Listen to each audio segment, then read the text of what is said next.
Oh, maybe it's the other guy that's blocked by an object. Well, maybe that's not a surprise. And lower your things and off you go. Okay, let's go find the Massey Ferguson, who is blocked by an object. What object are you blocked by, dude? Okay.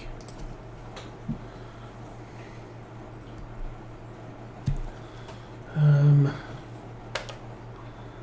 off the worker. Oops, lower that back down. Turn it back on again.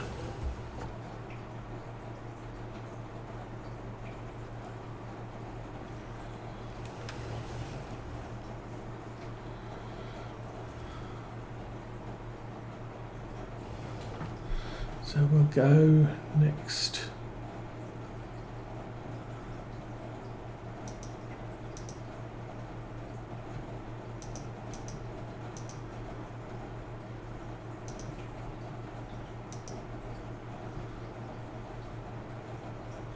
Okay, and off he goes again. Okay. Well, it's all a big learning thing. He's now doing that. He's doing that. This is good.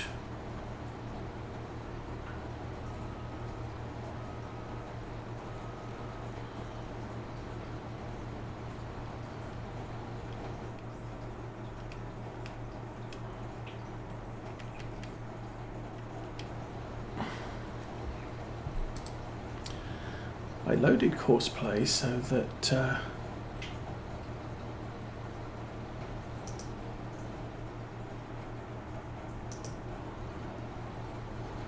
wouldn't have to keep looking after these guys. Anyway, the next thing I want to do is this one. This one we are going to do manually. Because we are. Okay, auto width, the thing. Line method, A plus heading. We are heading at 090. Set cardinal. Back up. Select the harvester and unfold it. Select the header and unfold it.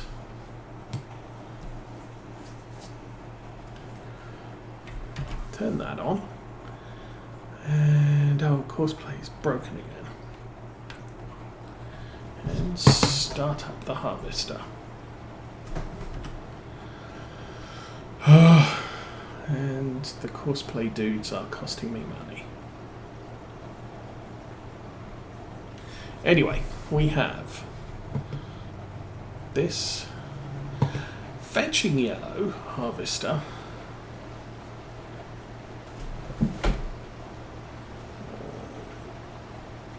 It looks like the big M's got stuck. Now, I am thinking, okay, we'll stop this for a second. And again, the big M is not happy about being this close to the edge of the field.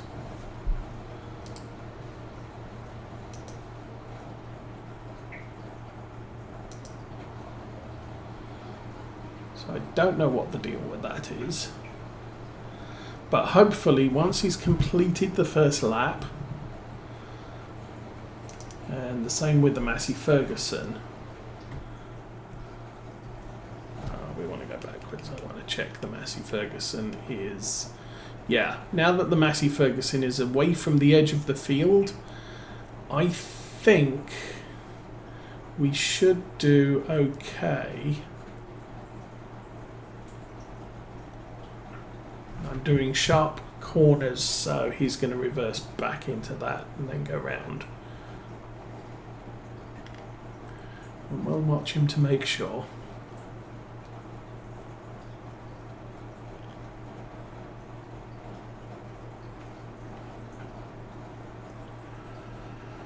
Oh, yeah. All this learning new stuff. And it doesn't quite do what I wanted it to do. Like, not need me to babysit it. That's working again. That's working again.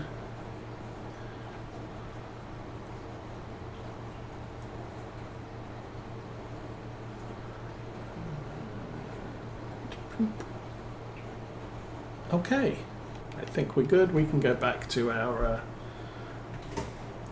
dude here and get rolling.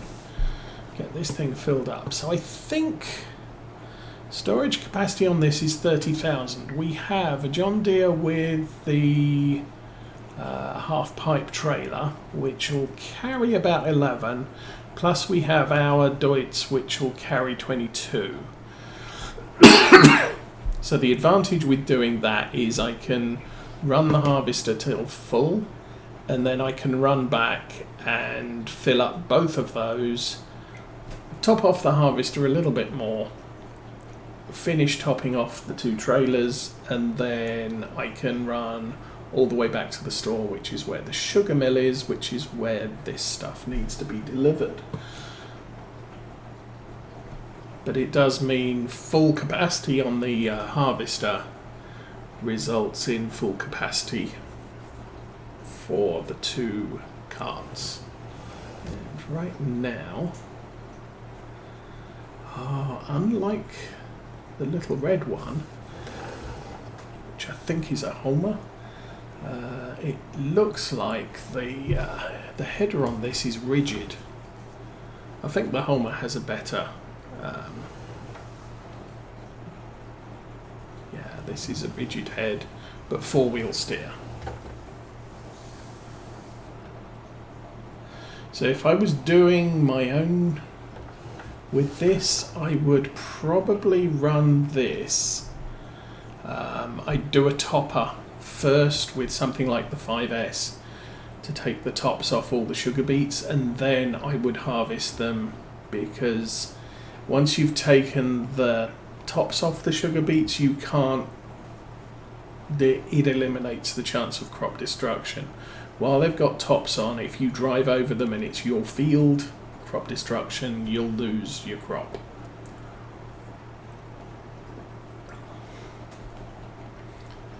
Now the red one, where is it?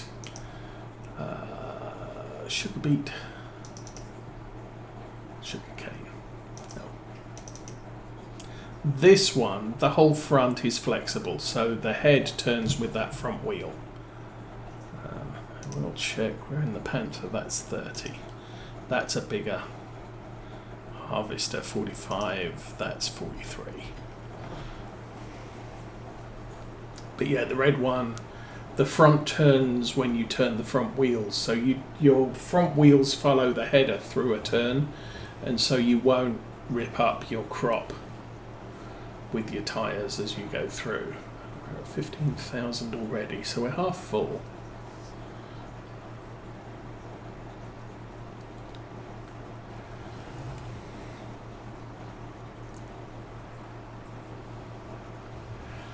What I might do here is I'll run this to clear this top corner off, and then I'll be able to run down the sides of the field on both sides to give us something a little squarer to work with.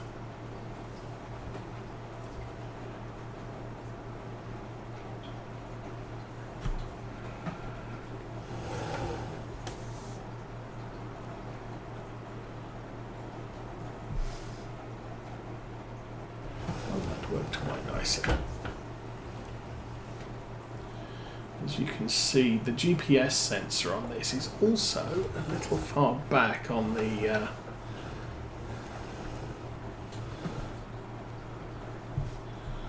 vehicle. Okay, at X we are drive, let's go and harvest the next row. So as usual with sugar beet contracts, it's not so much the size of the field. I mean, we could harvest this field with a normal harvester in a matter of 30 minutes or thereabouts.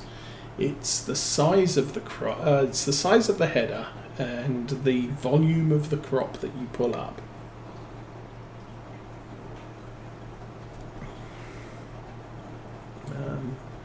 Well, both our mowers are running at 5 kilometers an hour, so I'm going to assume they're doing fine.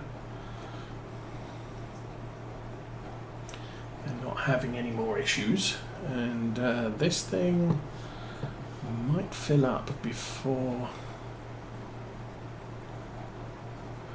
we get back. I did change my shirt this week. I now have a green shirt on rather than an orange shirt. Tan shirt, whatever it was. But yeah, I'll probably go back on the right side of this row so that we can get the trailers to unload. And then I can start going clockwise round that plot to the left. As I said, once the top of the field's cleared, it gets all sorts of much easier to do.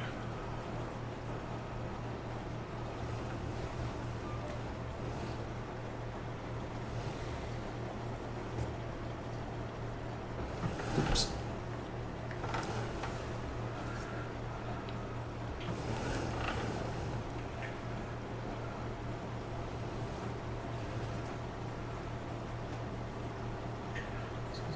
Not so easy.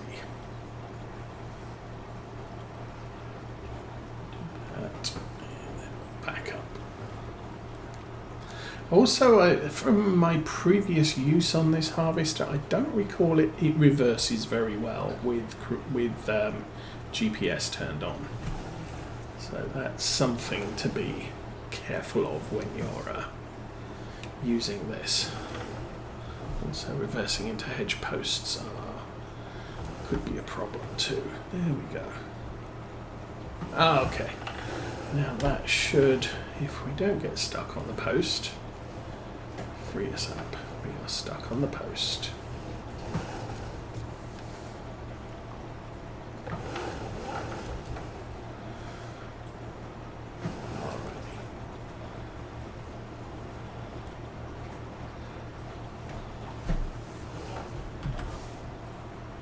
And there we go. Right, we are back on the line, and we are going to hit full any minute now.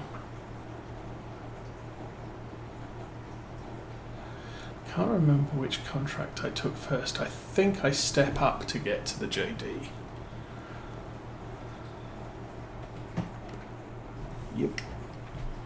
Yeah, so this is a small trailer. It's a very good trailer for the size. It's, I think this is a 6250. So it can struggle on some of the hill. Yeah, 6250R.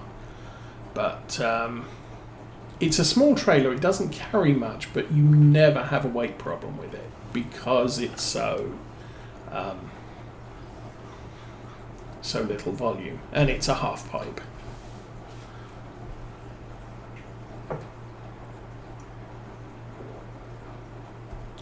Okay, plan here is I'm going to fill both trailers up to the top. I'm then going to fill the harvester up, and we'll run both tractors down to the store twice. Unfortunately, that's going to be a manual task.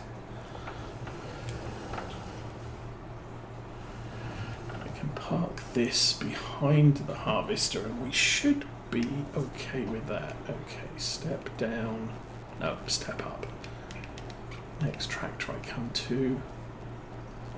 You're supposed to be back at the other field. Oh, I forgot to do that.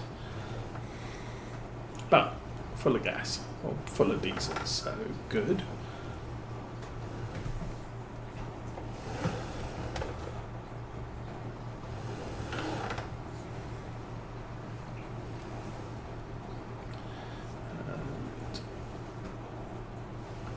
I have had a lot of sugar beets running in this trailer, and then our canola load, so probably could use with a clean, but hey, sugar beets are covered in dirt anyway, so I don't think we need to worry too much about it.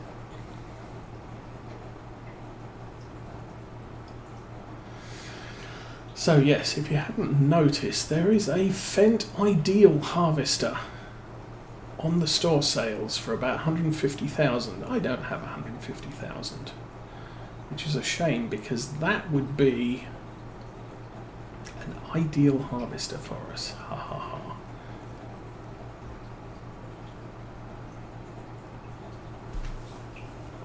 Sort of, I look at that one and it's like, that could work for us. And I'm not too bothered about buying a second-hand harvester because you only use it once a year, so we're going to add a couple of hours to it every year as we harvest our fields.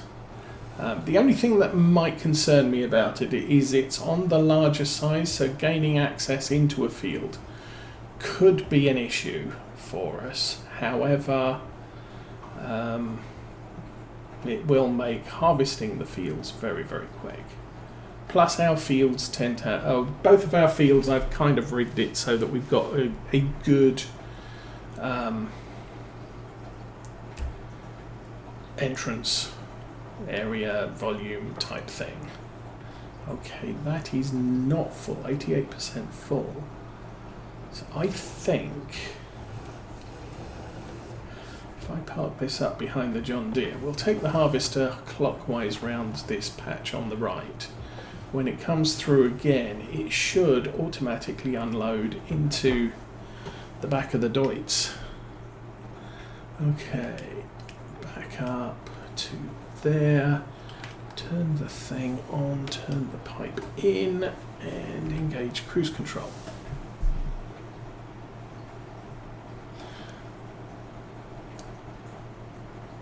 So yeah, we can run this full, top off the Deutz, and then as soon as we complete filling this up, we'll just run the tractors back to the store, empty the product and see how we're doing. Mowers are still running, so that's a good thing. I don't need to TED, so we're going to be windrowing. No, going to be windrowing with the little red one, and it's the next thing. I think the next thing is baling, then wrapping. Wrapping, I'm probably going to have to do the job manually. I'm hoping baling, I can just set the baler up following the same course as the Big M did, and see where that gets us. Okay, to stop. Get the thing disengaged. There we go.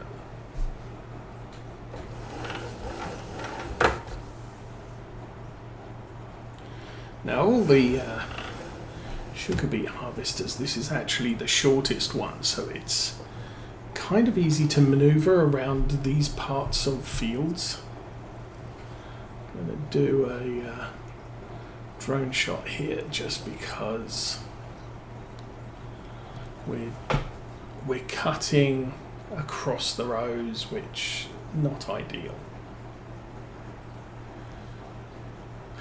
So watching Millennial Farmer's harvesting video this week, I learnt that his harvester isn't using, or he didn't explicitly say, but doesn't seem to be using GPS to hold the rows. The corn header has sensors on each side of the center snout, and that keeps the harvester between the rows, as opposed to using GPS to drive up and down the rows like he does with his tractors when he's cultivating or seeding or whatever. The harvester will follow the rows so long as you get, if you're inside, so long as you get the center spout and snout right between two rows, you engage the auto drive and it will then just follow the row that you've planted. So in theory, if the row is a headland which follows an irregular path, theoretically it will follow it.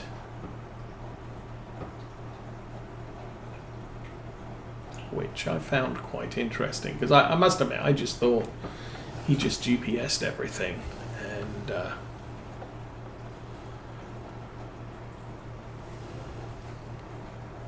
it did what it did. Okay.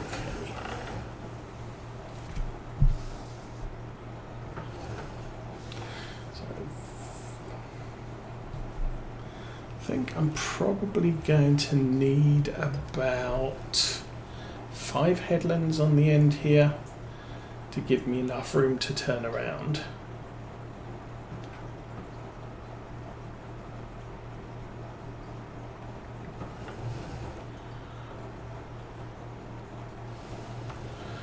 Get that bit there, which I missed.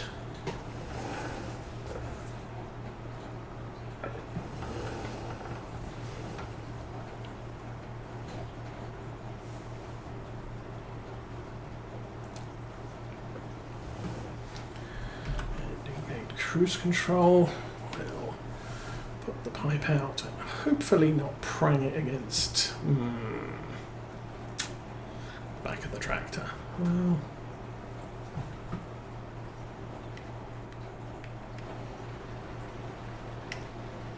parked a little bit too close to the harvester row.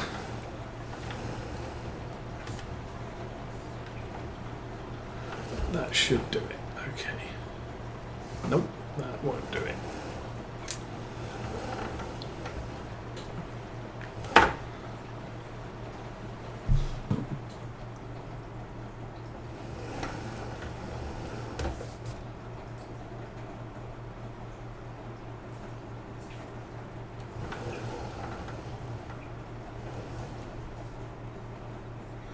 I'm making that worse, aren't I? Okay, let's do it this way.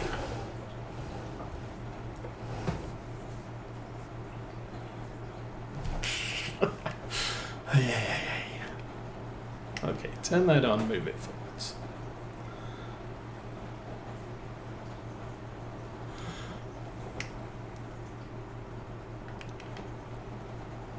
Now, should be able to do the whole long hauler thing and get that reversed without crashing into anything, because I actually have space to do it.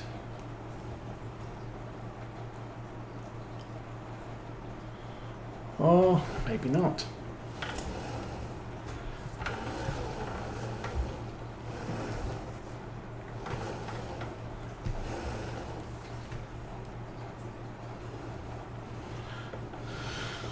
That is kind of the problem with this trailer, is it does have quite high sides, and I don't have the extenders on it.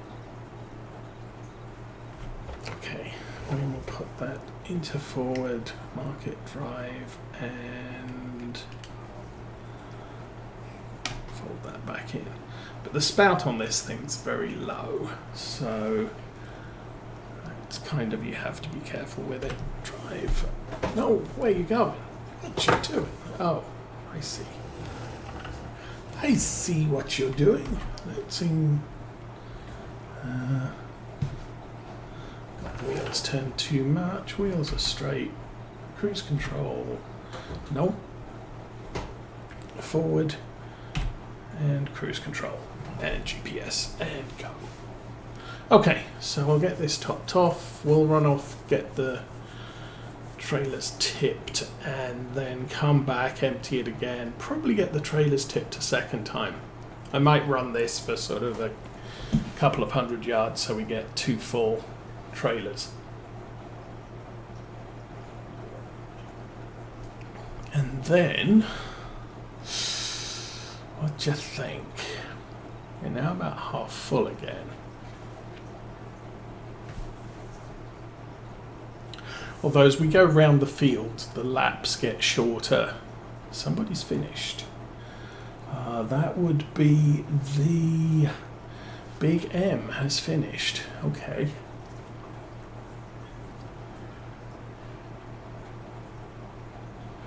Now I'm kind of hoping, as I said, I'm kind of hoping I can set the baler up to follow the Big M's track, which should mean that it just runs round and bales everything up because it's following the windrows that the mower made.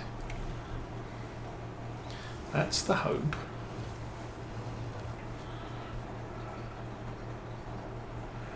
But I guess we'll see when we get back there.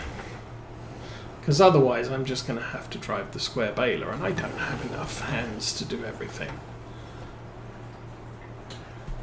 And I don't really want to set this off on a worker because it fills up faster and we have to haul more frantically. So it's just easier for me to supervise this job for the entire run as opposed to let it off on a worker. Now, if we were doing one of the fields close to the store, I could run this on a standard worker and pretty much be to the store and back again in the time it gets to fill. But I don't think that's going to be a thing for us here, considering we're taking this to the sugar mill, which is right by the store, and that's on the other side of the map, at least as far as the roads go. If we could do it as far as the crow flies, it would be a lot easier. Okay.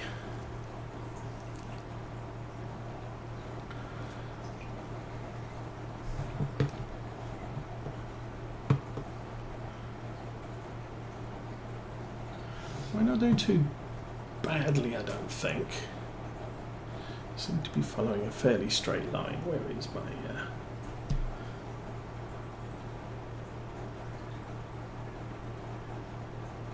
90 degrees, almost precisely.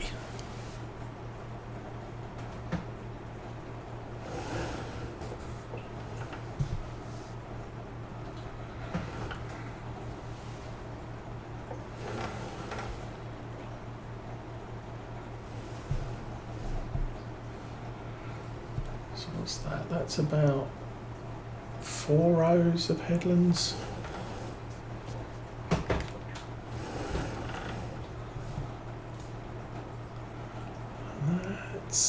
I guess that's approximately right.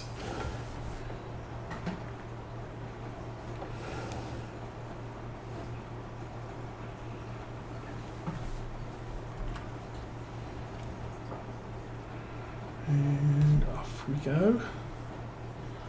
How are we doing? 8% more. Oh, he's definitely complaining about fill volume.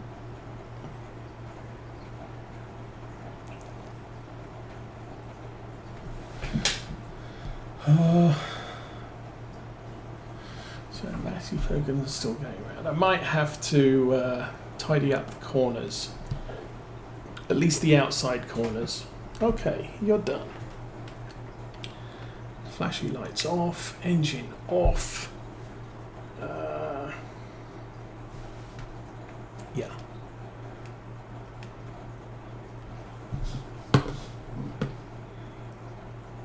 He didn't do too well here, I don't think.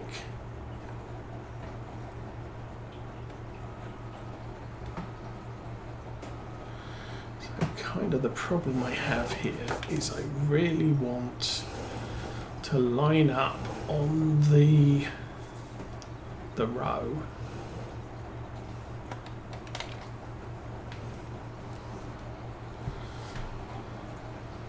So that the swath ends up where I need it. Obviously, if I wasn't swathing, then it doesn't matter. I can just drop a wide spread there. But really, I want the rows to be continuous as best I can. So